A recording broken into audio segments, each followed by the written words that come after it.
భోజరాజీయం అనేది చెప్పుకుంటున్నాము. అంటే ఇది కూడా పురాణ గాథలే, కాకపోతే ఇది మన కలియుగంలో జరిగినటువంటి పురాణ గాథలు. ఏ త్రేతాయుగంలో ద్వాపర యుగంలోనో కాదు.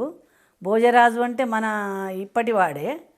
అయితే భోజరాజుకి ఏమనిపించిందంటే ఒకసారి వాళ్ళ అమ్మ యాత్రల కోత అని తయారైతే ఆయన ఊళ్ళో అందరికి చెప్పాడు కదా, ఒక 100 మంది బ్రాహ్మలకు మనిషికి 16 డబ్బులు శాలువాలు కప్పుతా, కప్పిన తర్వాత మా అమ్మ యాత్రలో పోతుంది అని చెప్పాడు.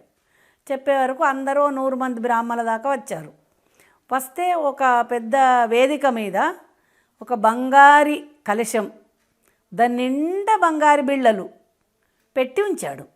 అయితే బ్రాహ్మణులకు కొంచెం ఆశ, ఇది నాకే ఇస్తాడో అంటే నాకే ఇస్తాడో, నాకే ఇస్తాడో అంటే నాకే ఇస్తాడో అని పాపం ఎవరి మనసులో వాళ్ళు అదుర్దాపడుతున్నారు. అయితే భోజరాజు ఏం చేశాడు, స్టేజి మీద నిలబడి వీళ్ళందరి 100 మంది బ్రాహ్మణులకు మనిషికి 110 రూపాయలు శాలువాలు కప్పి సన్మానం చేసిన తర్వాత ఆయన చెప్పాడు కదా, ఇది బంగారు బిందె, దీని నిండా బంగారు నాణ్యాలు ఉన్నాయి. మా అమ్మ యాత్రలు పోతున్నది. మా అమ్మది పోయిన జన్మది, ఈ జన్మది, వచ్చే జన్మది. 3 జన్మల పాపం ఎవరు తీసుకుంటారో మేము వాళ్ళకే ఇస్తా అన్నాడు. అనే వరకు బ్రాహ్మణులందరికీ ఓ దేవుడో, ఇప్పటికే మేము కష్టాలు పడుతున్నాం, ఈమె పాపాలు మేమెందుకు తీసుకున్నాడు, మాకు వద్దంటే మాకు వద్దనుకొని అందరూ వెనుకకు మొదలేమో నాకు ఇస్తే సరే అనుకున్నారు. తర్వాత నాకు వద్దంటే నాకు వద్దనుకున్నారు. అందులో ఒక యువకుడు ఉన్నాడు, సురద్రూపి, ఏకసంతాగ్రాహి. అతను లేచి నిలబడ్డాడు. రాజా నాకిమ్మన్నాడు. ఆయన నువ్వు ఎలా తీసుకుంటావయ్యా, మా అమ్మకు 3 జన్మల పాపం తీసుకోవాలంటే చెప్పాడు. అయ్యా, మీ అమ్మ పూర్వజన్మలో ఎంత పుణ్యాత్తురాలు అయితేనో ఇప్పుడు రాజమాత అయింది. ఒక రాజుకు తల్లేవుడు అంటే మామూలు విషయం కాదది. పూర్వజన్మలో ఎంత పుణ్యం చేసుకున్నదో ఆమె ఇప్పుడు రాజమాత అయింది. ఇప్పుడు కూడా మా అందరికీ దానాలు చేస్తున్నది, ధర్మాలు చేస్తున్నది, యాత్రలు పోతున్నది. ఇప్పుడు కూడా ఆమెకు పాపం అనేది లేదు. ఇక వచ్చే జన్మకు పాపం ఎక్కడిది, ఆమెకు 3 జన్మల్లో పాపమే లేదు, అది నేను తీసుకుంటా అన్నాడు. అనే వరకు భోజరాజు చముగానే ఆ సభలో ఉన్న వాళ్ళందరూ చప్పట్లు కొట్టి ఆ భోజరాజు ఆ బిందెను ఆ పిల్లడికి ఇచ్చాడు. తర్వాత ఇంకొకసారి ఏమైందంటే భోజరాజుకు మన ఎన్టీ రామారావు వీళ్ళను కర్ణాలను పటేన్లను తీసివేయక ముందు ఊరూరికి కర్ణం పటేన్లకు మంగళాడు వచ్చి వంతులు, మంగళాడు వచ్చి గడ్డం తీసుడు, బెస్తాది వచ్చి పనిచేసుడు, ఇంటింటికొకళ్ళు వెట్టి చాకిరి అందురు దాన్ని, చాకలాళ్ళు వచ్చి బట్టలు ఉతుకుడు, ఇట్లా ఉండే. అయితే ఆ భోజరాజుకు ఒక మంగళాని వంతు పడ్డది, వాడు గడ్డం ఇవ్వాలి. అయితే అతడు శ్రీ మహారామభక్తుడు, చాలా గొప్ప రామభక్తుడు. సరే ఇవాళ రాజుగారికి గడ్డం ఇవ్వాలన్నట, పోతున్నా అని చెప్పి ఇంట్లోంచి వెళ్ళాడు. వెళ్ళి మంచిగా ఆ నగరంలో కూడలి దగ్గరికి వెళ్ళాడంటే మన ఉస్క స్తంభం అటువంటి చోటికి వెళ్ళాడు, నంది దగ్గరికి అనుకోండి. అక్కడికి వెళ్ళాడు. వెళ్ళే వరకు అక్కడ రామాయణం బుర్రకథ చెప్తున్నారు. అసలే రామభక్తుడు, అక్కడ రామాయణం బుర్రకథ. ఆ మంగలి పెట్టి అక్కడ పక్కకు పెట్టుకున్నాడు, బుర్రకథ వినుకుంటూ కూర్చున్నాడు. అక్కడికి పోలేదు, భోజనం దగ్గరికి పోలేదు. భోజుడేమో సభకోవాలి, సభ నిర్వహించాలి. అప్పుడు రామచంద్రమూర్తి చూశాడు, అయ్యో వీనికి మరణదండన వేస్తాడో ఏమో భోజుడు అని చెప్పి సాక్షాత్ రాముడే వచ్చి ఈ మంగళాన్ని వేసుకొని వచ్చి భోజునికి గడ్డం తీసి వెళ్ళిపోయినాడు.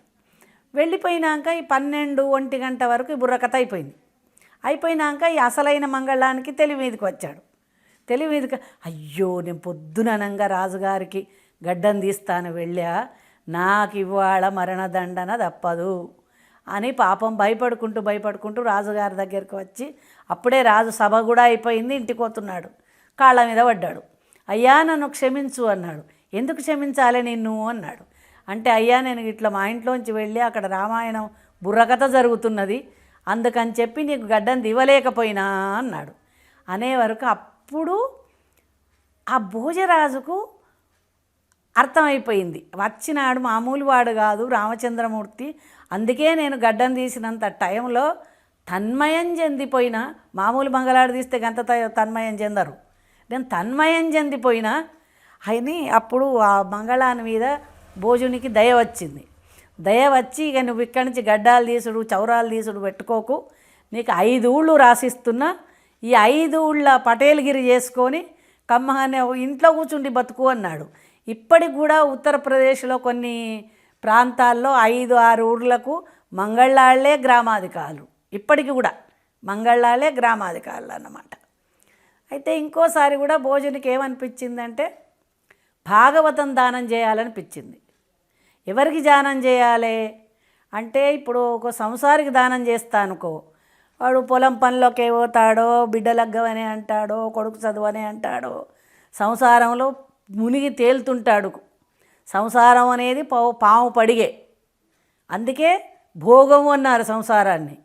సంసారం వదిలిపెట్టినాడు త్యాగం వానికి వైకుంఠమే. ఇక త్యాగం చేశాడంటే వాడు వైకుంఠమే. ఇక పాము పడిగే అంటే మనం సంసారంలో ఉన్నామంటే పాము పడిగ కింద ఉన్నట్టే, ఎప్పుడు కాటు వేస్తుందో తెలియదు, అట్లా ఉంటుందన్నమాట. అందుకని ఒక సన్యాసికి నేను భాగవతం దానం చేస్తా అని ఓ సన్యాసిని యువకుడైన సన్యాసి, అది కూడా ముసలి సన్యాసి కాదు, యువకుడైన సన్యాసికి పిలిచి భాగవతాన్ని దానం చేశాడు. దానం చేసే వరకు అతడు పట్టుకపోయినాడు, తన ఆశ్రమానికి తీసుకుపోయినాడు.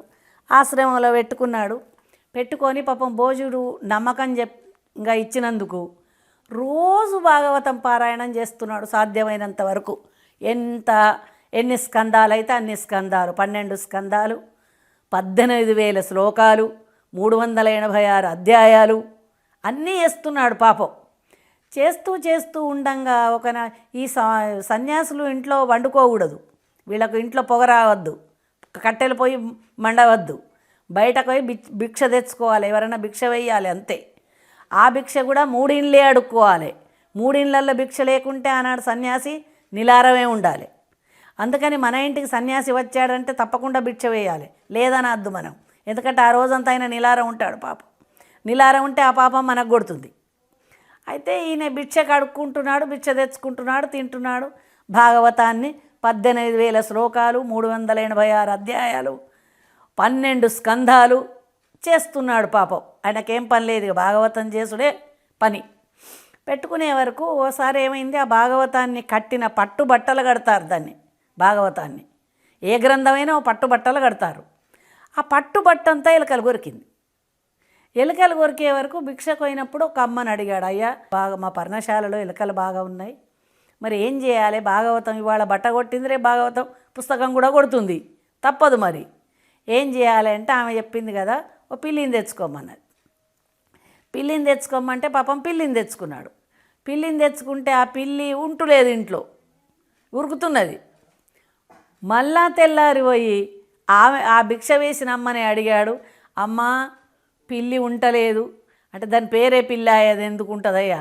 అయితే పాలు పోయాలి, లేకుంటే పెరుగు పోయాలి, ఏదన్నా పెట్టాలి అని అంటే, మరి పాలు పెరుగు ఎక్కడికి పోవాలి? పోనీ ఆవుని తెచ్చుకున్నాడు పాపం. ఆవుని తెచ్చుకుంటే ఆవేం చేసింది కదా, ముందర కోత ఓడుస్తున్నది, వెనుక కోత అంతున్నది. మళ్ళా 3వ నాడు భిక్షకై మళ్ళీ అడిగాడు ఆ అమ్మను. అడిగితే ఆమె అన్నది కదా, దానికి కడుపులోకి ఏం లేకపోయినాక అది పాలు ఎలా ఇస్తుంది? దానికి గడ్డో తవుడో కుడుదో ఏదో ఒకటి ఉండాలి కదా అన్నాడు. అనే వరకల్లా ఒక 10-15 ఏళ్ల పిల్లని తెచ్చాడు ఇంటికి. తెచ్చి ఆ పిల్ల పాపం ఆవుకు గడ్డి వేసుడు, కుడిది పోసుడు, తవుడు పెట్టుడు, పాలు విండుడు ఇలాంటివన్నీ చేస్తున్నది. అయితే ఆ పిల్లి తాగుతున్నది. పిల్లి ఎన్ని తాగుతుంది? మా వంటకి ఎన్ని తాగుతుంది. మిగిలినవన్నీ సన్యాసిను ఆ పిల్ల తాగుతున్నారు, మంచిగా కొవ్వు పెట్టి బెస్ట్ అయినారు. ఓనాడు రాత్రి ఆ సన్యాసికి ఆ పిల్ల మీద బుద్ధి పుట్టి ఆయన రాత్రి పిల్లను ఇది చేసుకున్నాడు. ఇలా పిల్లతోని కాపురం చేస్తుంటూ ఉంటే ఆయన పిల్ల గర్భం అయింది. గర్భం అయ్యి ఒక మగపిల్లడు పుట్టే వరకు ఆనాడు 21 అంతా మంగళ వాయిద్యాలు, మామిడి తోరణాలు అంతా ఆశ్రమం అంతా ఒక వెలుగుతున్నది.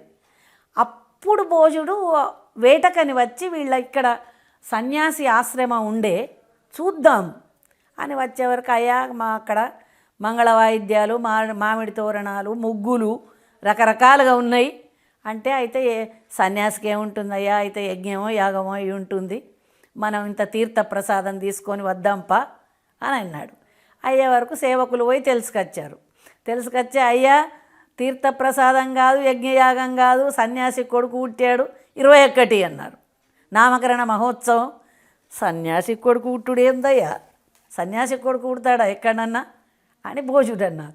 లేదయ్యా నిజమే సన్యాసి కొడుకు పుట్టాడు అనే వరకు ఆ భోజరాజు రాగానే ఎదురుగా పోయి వాకిట్లోకి ఎదురుకచ్చుకొని గద్దెపీట వేసి భోజుడిని కూర్చోబెట్టి లోపలికి పోయి పొత్తిళ్ళల్లోని బుచ్చి పిల్లల్ని తెచ్చి భోజరాజు యొక్క చేతిలో పెట్టగానే భోజరాజు ఏమన్నాడు, ఇది ఏమిడిది అని అడిగాడు. అంటే ఆ సన్యాసి చెప్పాడు కదా, నీ భాగవత ఫలం అన్నాడు. నా భాగవత ఫలం ఏంది? అవునయ్యా నీ భాగవతం ఎలకలు కొడుతుందని పిల్లిని తెచ్చా, పిల్లి కోసం ఆవును తెచ్చా, ఆవు కోసం పిల్లని తెచ్చా, ఆ పిల్ల వలన పుట్టినాడు పిల్లడు, ఇది నీ భాగవత ఫలం కాదా అన్నాడు. అంటే ఈ డోంగ్రే మహారాజు ఏం చెప్తాడంటే, సన్యాసినే సంసారిగా చేసింది భాగవతం, సన్యాసికే కొడుకు పుట్టింది, అటువంటిది మన సంసార లైన్లలో భాగవతం ఉంటే, భాగవత కథలు వింటే, భాగవతాన్ని మనం చెప్పించుకుంటే మన వంశం ఎందుకు పెరగదు, మన వంశాభివృద్ధి ఎందుకు కాదు? భాగవతం చెప్పించుకున్న చోట తప్పకుండా కొడుకు పుడతాడని మన డోంగ్రే మహారాజు గారు చెప్పారు.